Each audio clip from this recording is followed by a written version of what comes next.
عسلامة ومرحبا بكم في قناة نير الشيحي.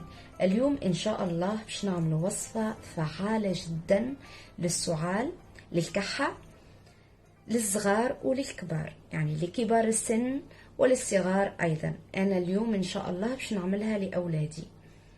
تتكون الوصفة من بذور الكتان. بذور الكتان مفيدة جدا لصحة الإنسان، وإن شاء الله سنرى فوائدها في قناة نير الشيحي إن شاء الله. عنا السمسم اللي هو لسيزام السمسم، وعنا الحبة السوداء اللي هي حبة البركة. الحبة السوداء هي الحبة البركة، احنا في تونس نقولوا لها السينوش. وعنا زيت الزيتون مفيد جدا طبعا لا غنى عنه. وعنا عسل الجبل، العسل الحر 100% عسل الجبل. وعنا كذلك المكون السحري لجميع الأمراض، المكون السحري طبعا زيت الجرثوم. هذا زيت الجرثوم. زيت الجرثوم هو زيت الذرو، في البلدان العربية الأخرى يسمونه بزيت الذرو. نحن في تونس نعيطوله، في تونس والمغرب العربي، في المغرب في الجزائر نقولوا له زيت الجرثوم. هذا الزيت معجزة، جميل جدا للكحة، للبلغم، للسعال، للكبد. هذا الزيت صيدلية متنقلة. هذا الزيت سنأخذ من كل المكونات ملعقتين من بذور الكتان، ملعقتين من السمسم، وملعقتين من الحبة السوداء. كذلك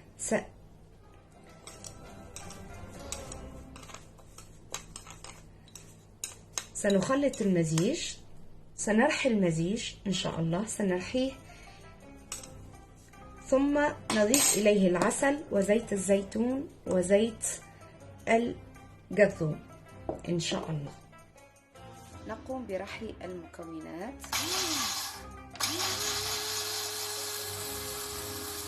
يجب علينا أن نتحصل على هذا المزيج، يعني نقوم برحيهم جميعا حتى يخرج الزيت متاعهم، يعني الزيت متاعهم. نستخرج الزيت، هنا استخرجنا زيت، ثم نضيف عليه زيت الزيتون والعسل وزيت الجبل. بعد ما رحينا الخليط، هذا الخليط كله، نضيف ملعقة كبيرة من زيت الزيتون، ثم ملعقة كبيرة من زيت الجرثوم. هذا الزيت رائع رائع بأتم معنى الكلمة. سنرى فوائده في قناة نير الشيحي إن شاء الله بإذن الله، سنرى جميع فوائده. ثم ملعقة من العسل، طبعا العسل الطبيعي 100%.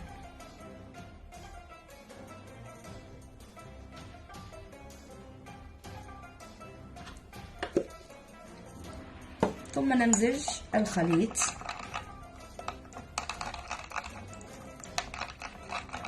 إذا تبين لنا أن الخليط عاقد، يعني الخليط متماسك كثيرا، سنضيف إليه القليل من زيت الزيتون. طبعا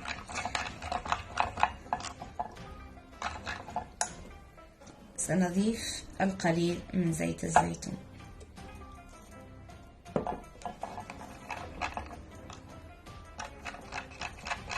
هكذا جميل. هذا الخليط يؤخذ ملعقة الصبح وملعقة بالليل.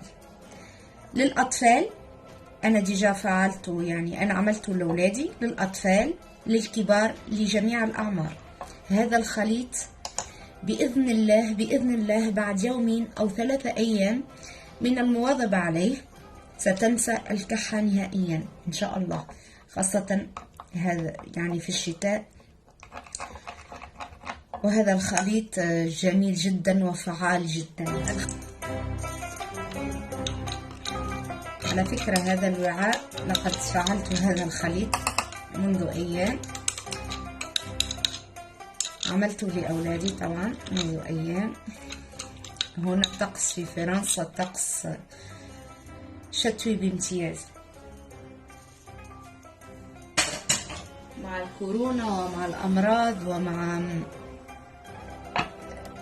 هذا فعال. هذا الخليط هكذا نغلقه بإحكام، ثم نأخذ منه ملعقة الصبح، ملعقة في الليل، ملعقة الصبح قبل الأكل وقبل كل شيء، وملعقة بالليل قبل النوم، بإذن الله مدة 3 أيام فقط أو أكثر.